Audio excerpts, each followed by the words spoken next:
Hello students, कल से फिर अपन आगे पढ़ते हैं। कल मैंने आपको सिखाया था कि ग्राफ कैसे बनाते हैं, तो आज उसकी अपन प्रैक्टिस करते हैं। ठीक है, देखते हैं आप लोगों ने कितना उसको सीखा है। तो सबसे पहले मैं आपको ग्राफ सिंपल बताता हूँ कि काइनेटिक एनर्जी और वेलोसिटी के बीच में ग्राफ कैसा होगा। काइनेटिक एनर्जी और वेलोसिटी, गतिज ऊर्जा और वेग के बीच में ग्राफ कैसा होगा। तो सबसे पहले मैंने आप लोगों को बोला था कि जो स्वतंत्र चर होता है, इंडिपेंडेंट वेरिएबल, उसको हम एक्स अक्ष पे लेते हैं। तो देखो एक्स अक्ष पे क्या आएगा, वेग आएगा, क्योंकि ये स्वतंत्र चर है। और वाई अक्ष पर परतंत्र चर आएगा, जिसे डिपेंडेंट वेरिएबल कहते हैं, क्योंकि ये इस पे डिपेंड कर रहा है, इसलिए वो आपका इधर आएगा। ठीक है, अब कल की तरह से बताया था मैंने भाई, इसकी वैल्यू 0 रखें।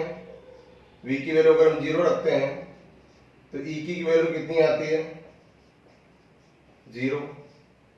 और फिर अगर e की वैल्यू अगर हम 0 रखते हैं तो v की वैल्यू कितनी आएगी, 0 आएगी। इसको 0 रखते हैं तो 0 आएगी। सॉल्व करके देख लो आप लोग। इसका ये 0 हो नहीं सकता, इसलिए v² 0 होगा। फिर वर्गमूल लेंगे तो ये 0 होगा। तो कहने का मतलब v को 0 रखने पे गतिज ऊर्जा 0 आ रही है, गतिज ऊर्जा को 0 रखने पे वेग 0 आ रहा है। इसका पॉइंट तो केवल यही आया हमारे पास, एक ही पॉइंट आया। अब कर्व कैसे खींचेंगे। कल मैंने बोला था कि 2 पॉइंट आते हैं, उन दोनों पॉइंट को मिलाना होता है। और अगर सरल रेखा है, सरल रेखा बना दो, परवल है तो परवल बना दो। लेकिन आज समस्या ये हो गई हमारे पास कि v को 0 रख के e के निकाल रहे हैं, तब भी यही बिंदु आ रहा है। e के को 0 रख के वेग निकाल रहे हैं, तब भी हमारे पास यही बिंदु आ रहा है। तो समस्या होगी एक पॉइंट से ग्राफ कैसे बनाएं। तो उसके बाद मैंने आपको बोला था कि इनकी मैक्सिमम पावर चेक किया करो कितनी है। तो देखो यहाँ पर इसकी मैक्सिमम पावर कितनी है, 1। इसकी कितनी है, 2।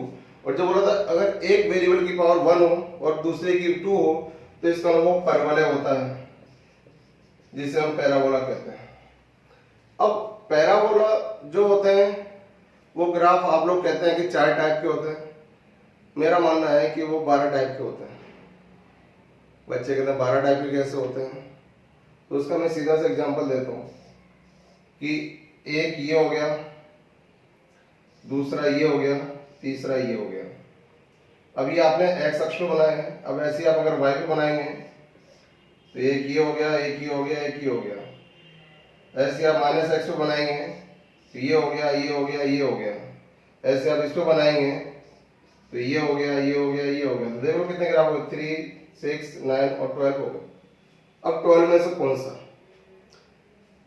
तो चलो ये तो कंफर्म है कि ये पॉइंट आएगा, तो ये पॉइंट आएगा तो या तो फिर ये हो सकता है, या फिर ये हो सकता है, या फिर ये हो सकता है, या फिर ये हो सकता है।